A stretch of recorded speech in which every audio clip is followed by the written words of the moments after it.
So a book that I've been reading is The Sound of Life's Unspeakable Beauty by Martin Shaleski, and he is a German author and Lutherer. And a Lutherer is not a fan of Luther, although it kind of sounds like he is, but a violin maker. That was a trade that he learned in his youth.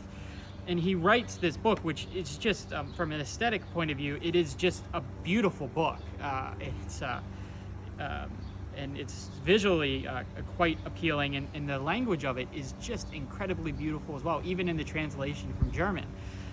And in the truest sense of Proverbs, what he does is he says that he invites the reader into the wisdom that can be found in observing God's creation. That idea that by observing and noting the things of the created order, we can grow in our understanding of the one who created them. And so it is a remarkable book. It talks about nature and trees, how you select the wood for a violin. It talks about beauty and harmonics and all sorts of things. Since I haven't read the whole thing, I can't give a full review to it. But I've included a link that from Byron Borger, who owns Hearts and Minds Bookstore, greatest bookstore in the world, that you can click and read his full review.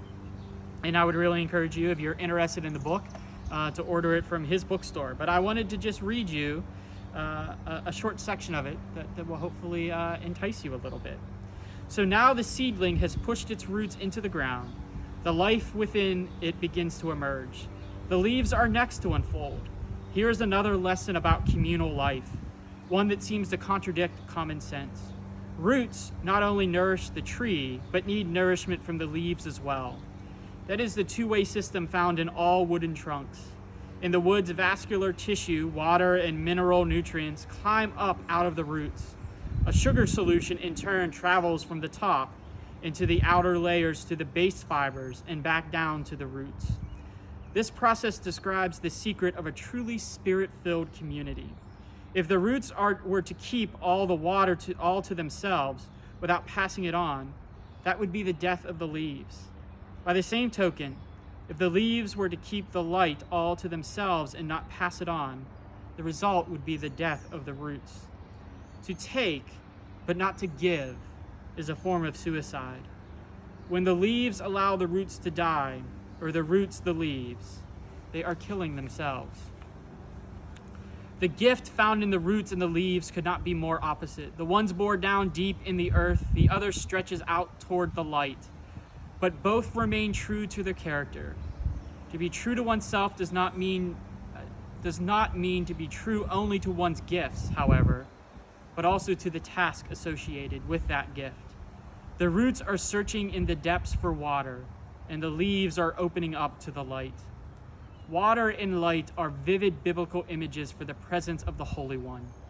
Just as roots and leaves experience strength differently, so people experience God's presence in various ways.